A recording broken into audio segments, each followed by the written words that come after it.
he's going to just put a sprawl on me for now. Just put a sprawl on. Yeah. So what I want you to think about is that this space, just circle. Yeah. Yeah. So he's got the sprawl, he's got like the classic side control. So what I want you to be thinking about here is a couple of things. So I always want to try and get into the auxiliary plane. So from his armpit in here down to his hip bone on the right side. I want to be, that is the auxiliary plane here on the side that's going to allow me on the transitional side, right? If my arms were this side, Matt now has no threat to transitions of me going to the knees, and he's also blocking me going to the guard. So anytime my arms are on this side, I really have pretty much nothing. All I really have is perhaps the ability to try and roll into this corner, right? There's various different variations you will see where people will grab the belt and try and launch him, push here and try and launch him, right? Push here and try and launch him. But essentially, once he's got the arms this side, once he's got the arms this side, he pretty much knows that the main thing he's just going to have to do is switch his sprawl. So if I start pushing his armpit, switch his sprawl. And it just got worse for me. Right, go back. I try and grab the belt. You see people show stuff like this. Switch your sprawl. It just got worse for me. Look at where my arm is.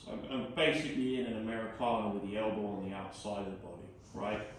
This is everything he wants. So, whenever we're starting up, I basically want to be here.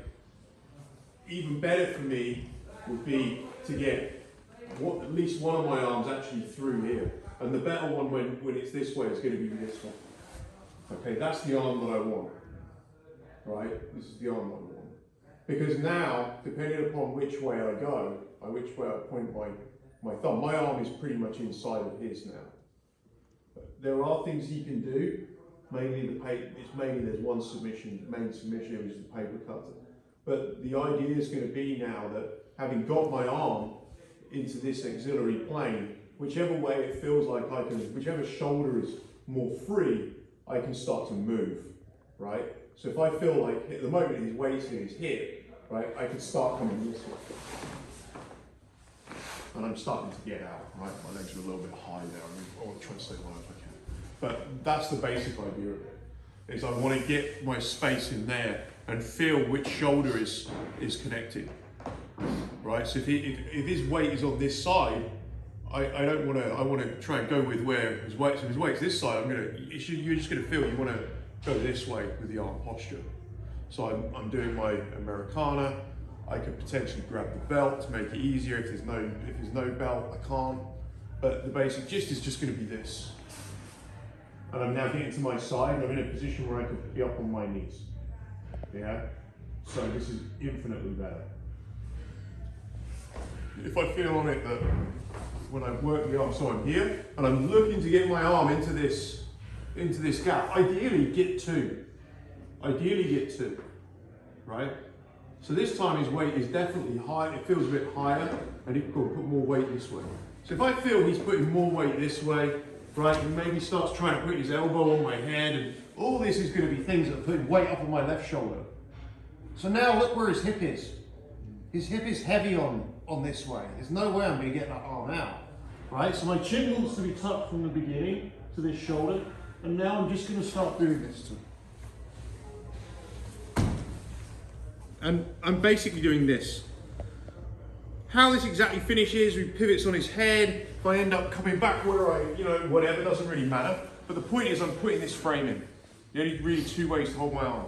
Here or here, this is it. And those are the two major arm submissions as well. The Kimura and the Americana.